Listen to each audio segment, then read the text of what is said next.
Hey YouTube, welcome to the channel. My name's Tyrell Oborn, and I've been welding for almost 20 years. My grandpa taught me in this shop that I'm in right now and at my parents' house in their driveway when I was 13 years old.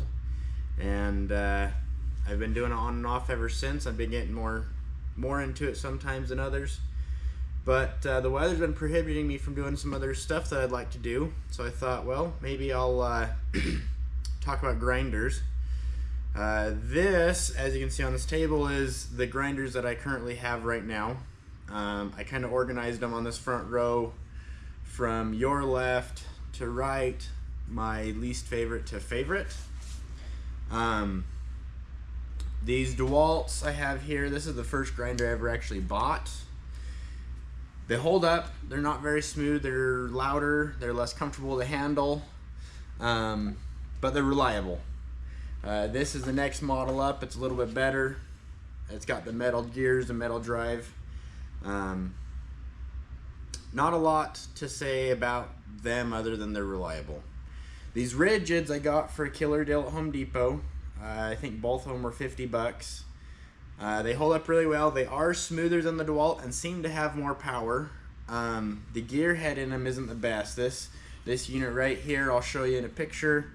The lock for taking off the discs broke off, and so that's actually just JB welded. It's got a wire wheel on it right now, and really other than that lock mechanism failing on that, these have really been good grinders. They're smoother than the Dewalts, seem to be more powerful. They were also the cheapest grinders on this table because they're basically $25 each. This Milwaukee has been pretty good. Milwaukee's pretty hyped up as far as grinders go. It's a 5-inch. I've modified its blade guard a little bit to give me a little more depth and clearance while working. It is a good grinder. They are smooth. It is powerful, has a vibration reduction, dampening handle. I like it. It's still not my favorite. It is the most expensive grinder on this table. We come over here to these Makitas, and these are my absolute favorite grinder that I've ever used. They are a 6-inch. Both of these two units are the same model. One is older than the other. They are a 6-inch. I believe they are a model 9566CV. I'll put a link in the description. These are second to none for me. They are a variable speed, so they feel a little differently as you use them. They spin up slower, which is good if you're running off of a generator because it's a soft start motor. They spin up a little slower. They are variable speed. I keep this one, never has anything but a wire wheel on it, and this one never has anything but a cutting wheel on it. I'd like to get two more, have one with an abrasive disc and one with a flap disc on it. These are my absolute favorite grinders I've used. The 6-inch has a lot more power. It's a lot more smooth.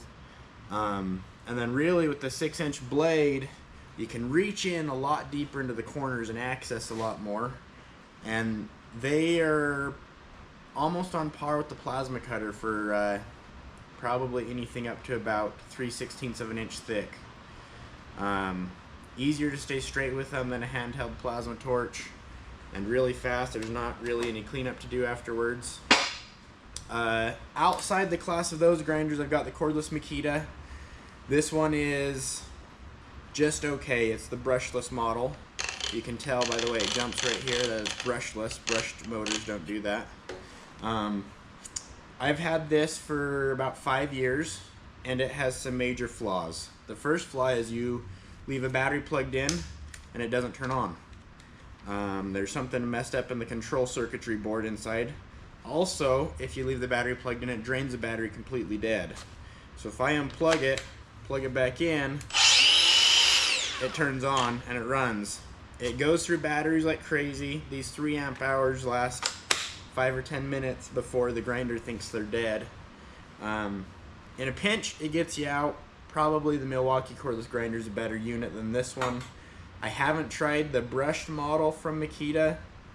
I like this one more because it's a little longer and slender than the brushed version. But I've used it quite a bit, but it's not my favorite grinder either.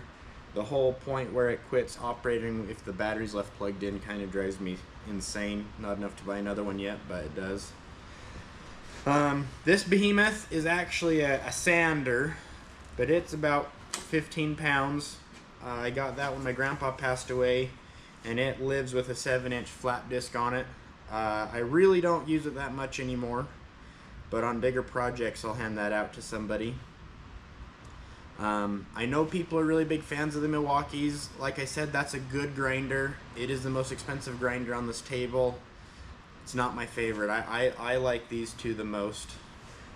These Ridgids have had a lot of people that worked for me using them and running them, and they do good. Like I said, the lock button on this one, or the blade lock, broke off on it, and so once that flap wheel's done, it's probably going to go in the trash.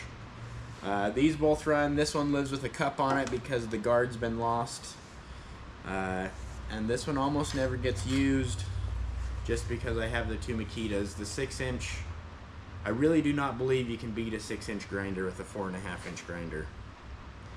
Hopefully this has been good information for you.